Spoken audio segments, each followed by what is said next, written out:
Ang dami naman tao. Karamihan sa mga taong yan ay pare-pareho ng dahilan kung bakit sila nandito. Sila pala ang mga aplikante sa Hunter Test.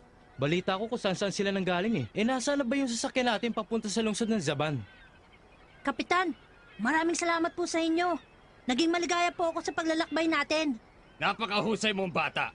Kung ikaw ay naging maligaya sa ating paglalakbay, ako naman ay kinabahan. O paano? Ngayon ay narating mo na ang pantalan ng Dore.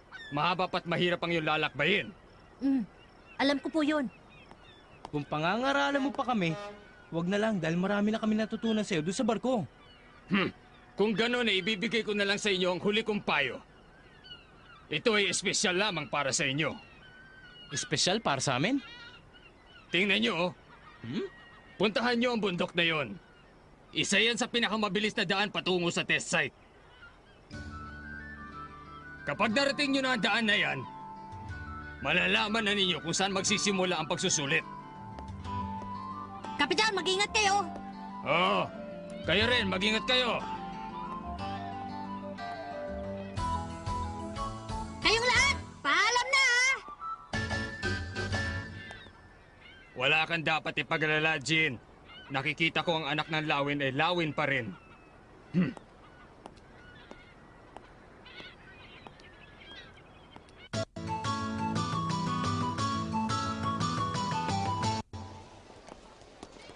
Teka, bakit ganun?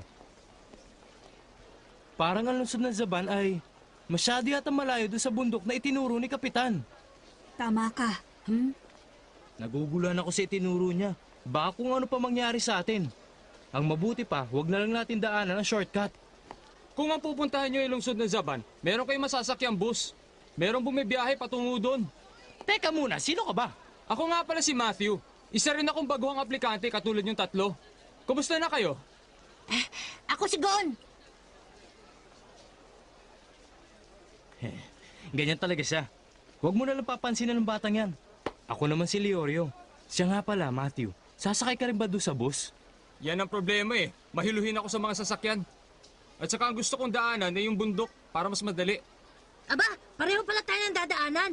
Aba, tingnan mo nga naman ang pagkakataon, ano? Alam niyo ba kaninang umaga pa ako naghaharap ng mga kasama ko? E di sabay-sabay na tayo doon. Sige, Sandali lang. diyan ako dadaan gaya ng sinabi ni Kapitan. Siguradong meron siyang dahilan. Dapat kinikilala mo muna mabuti kung sino mga tao sinasamahan mo. Mas maganda pa siguro kung sasakay na lang tayo sa bus. Ha? Kurapi ka? Wala akong pakialam kung ano man ang sinabi ng kapitan. May gusto akong maunawaan kay Gon. Kaya sasamaan ko muna siya sa paglalakbay. Masyado talagang matigas ang ulo ng mga batang ito. Sige! Kahit sandali na tayo nagsama, mag-iingat kayo! Mag-iingat ka rin, Mr. Leorio.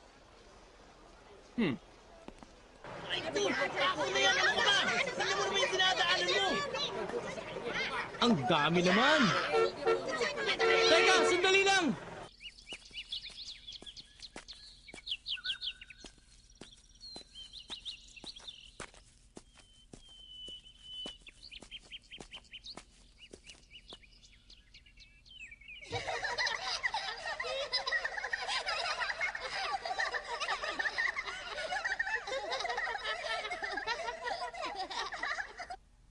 Alin ang mas mabigat? 1 kilong pako o 1 kilong bulak? 1 kilong pako! Boo! Pareho dahil pareho sila 1 kilo! May dalawa magkapatid. Sinong mas matanda? Hindi mo masasabi kung sino sa kanila dahil maaring kabaling magkapatid. Ano bang ginagawa ng mga batang yan? Hayaan mo na lang. Kailangan natin magmadali. Oo.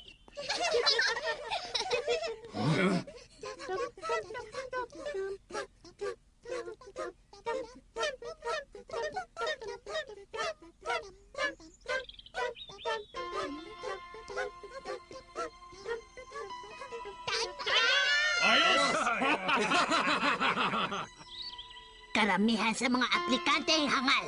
Akala nila yayaman sila kapag sila ay naging ganap na hunter na. Sana ang susunod na makikita natin ay yung karapat-dapat na maging isang tunay na hunter.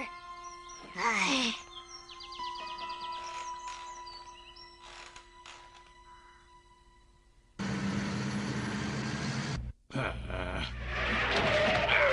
Ano ka ba? Yung Teka, Mama Chuper, gaano pa ba tayo kalayo sa lungsod ng Zaban?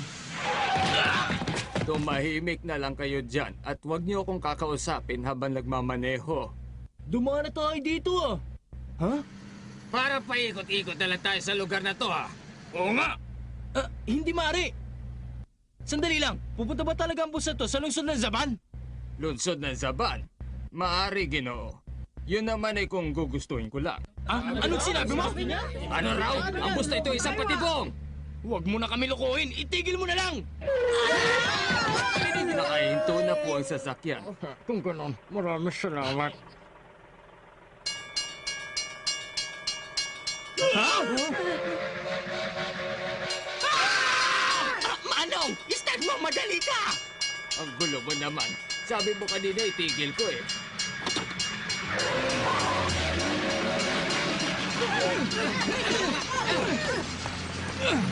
Sana po ay sumakay kayo ulit. Hindi na ako sasakay sa bus mo! Ako rin!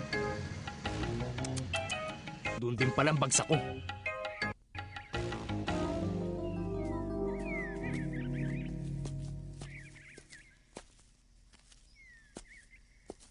Masakit pa rin po ba ang binti nyo, Ginoong Matthew? Oo. Napilay yata pa ako nung natapilok ako kanina doon sa may paanan ng bundok eh. Pasensya ka na, Gon. Huwag po kayo mag-alala.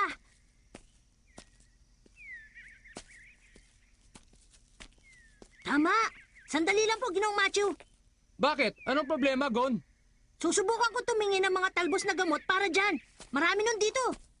Oo, wag na. Sayang lang ang panahon eh. Kung talagang nagmamadali ka, bakit hindi ka pa naunang mag-isa? Ha? Diyan ka na.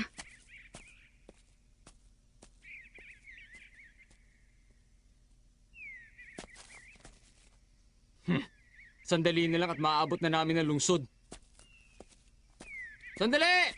Huwag niyo ako iwan dito! Nasaan na ba kayo, ha? Ha?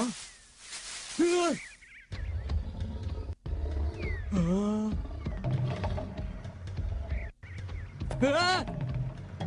Hey! Halimaw ka! Kapag sinugod mo ko, kaldereta labas mo! Bitawan mo yung hawak-hawak mo. Ha? Siguradong hindi mo yan mapapakinabangan. Oh, teka, sandali! Gon! Masyado na siyang nabulabog.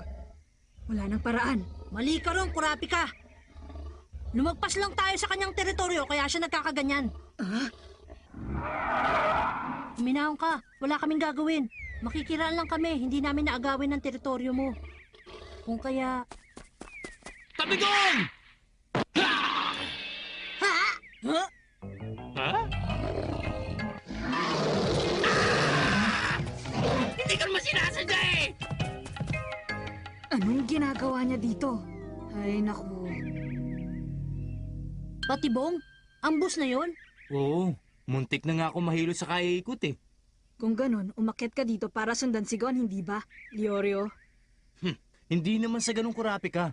Baka lang sakaling namimiss yun na ako, kaya ako nandito. Maganda na yung may kasama kayong matanda, hindi ba?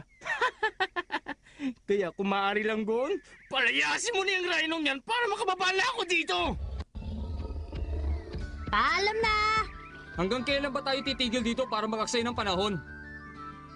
Paano kung may tao na nakarating doon sa lugar na talo na tayo? Kung hindi tayo nagsasayang ng panahon dito, di sana malaki ang tsansa nating manalo sa pagsusulit na to. Maganda naman ang nangyari, hindi ba? Ha? Inabutan tayo ni Ginoong Leorio. Parang nawala na yung pilay mo sa paa. Natutuwa ako para sa'yo, Matthew.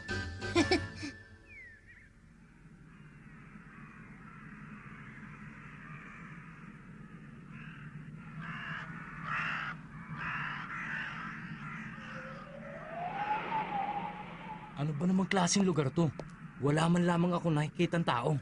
Pero, alam kong maraming tao dito. Kailangan mag-ingat. Bakit? Paano mo naman nasabi yun? Hindi mo ba naririnig ang malakas na paghinga sa paligid? Oo, naririnig ko rin ang kanilang damit. Bakit sila nagtatago? Ha? Pasensya na kayo. Isa lang akong ordinaryong tao. Ah! Gon! Lola, nahuli ko na kayo! Ha? Tingnan nyo oh!